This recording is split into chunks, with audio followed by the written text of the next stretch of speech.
This video is about social anxiety, or social phobia as they call it in some countries. It's just a very quick overview of social anxiety. Now I know most people don't want to watch a long video, so I'm just going to cover the basics.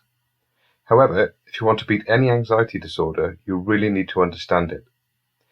For those who are willing to spend a bit more time, this is just one of a series of videos I'm making on social anxiety. I'm basically downloading all I've learned from my training and time as a therapist onto these videos. So please take advantage of it by liking, subscribing, and watching my videos. Let's get started. I'm going to cover what is social anxiety disorder, what causes it, what are the symptoms, what are the dangers and complications of social anxiety, and how it's treated. Social anxiety is defined as an intense anxiety or fear of being judged, negatively evaluated, or rejected in a social or performance situation. For most people with social anxiety, this will lead them to avoid social situations as much as possible, which can lead to a very lonely life. People with social anxiety notice their symptoms most when they're in social situations. Symptoms may vary between people, but if you have social anxiety, you may notice sweating, some people blush, trembling is common, upset stomach before and during social situations, an increased heart rate, and you might find your mind goes blank during conversations. So what causes it? Well, there's not one single cause. There are a number of theories, and the causes may be a combination of some or all of those theories. Like most anxiety disorders, it is suspected that genetics play a part, but environmental factors, particularly in childhood, are very likely to have contributed. Bullying, whether by parents, siblings, or other children, could cause or at least contribute to social anxiety disorder. An overactive amygdala, which is part of the brain which deals with the fear response, may play a part. Incidentally, I will cover how you can retrain your amygdala in a future video. Conflict in the family or abuse could lead to social anxiety, but that doesn't mean all people with social anxiety have been abused or come from a troubled home. Or it could be a learned behavior. If a parent has social anxiety, the chances of one or more of their children having it increase.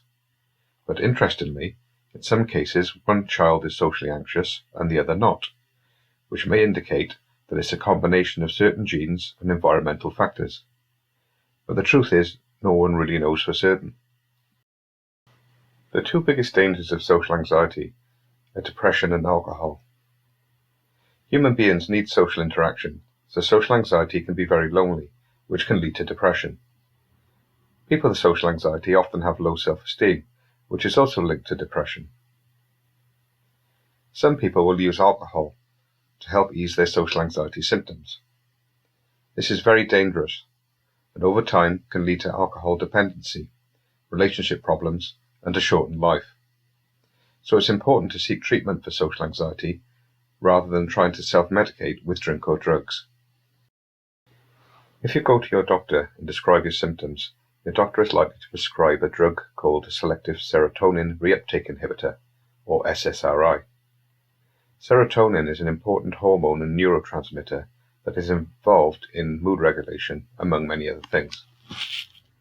Lots of studies show that SSRIs can improve anxiety symptoms. However, many find that their body adapts to the drug and they need larger and larger doses. Reducing or stopping the drug can also be very difficult, so many people end up taking them for a lifetime.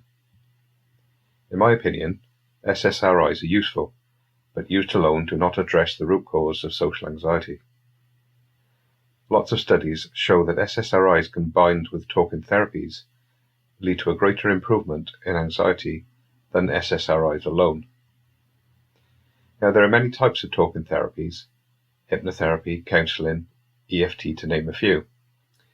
If you're interested in the evidence supporting the different therapies for anxiety disorders, check out my video on that subject. But the therapy recommended by most national health bodies is cognitive behavioral therapy, because it has a good success rate and is relatively short. on average around 10 sessions.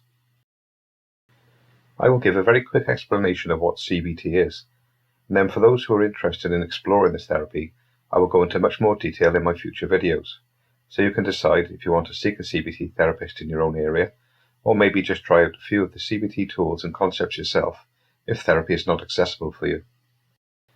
So CBT teaches you about the relationship between your thoughts, feelings, physical symptoms and behaviours. Let's explain this with an example. Let's say you're invited to a social event where there are people you've not met before. You'll start by getting negative thoughts about the event, like people will laugh at me. This thought will lead to feelings of anxiety and fear. This may cause you to tremble and sweat, particularly if you go to the event. To neutralize these horrible feelings and symptoms, you choose to not go to the social event. So you did not go to the social event because you believe that people will laugh at you. While the avoidance eases your anxiety in the short term, it reinforces your belief that people will laugh at you. So the thought occurs more often and with more intensity, making the anxiety cycle go round again and again. CBT teaches you how to counter negative thoughts, reduce avoidance behaviours, and use behavioural experiments to challenge the beliefs that are causing the awful feelings and symptoms of anxiety in social situations. So if you would like to know more about how CBT can help social anxiety disorder, make sure you subscribe so you don't miss my next video, which will be on how to counter negative thoughts. Finally, please like and share my videos with others that it might help. The key to beating anxiety disorders is knowledge. Let's share that knowledge.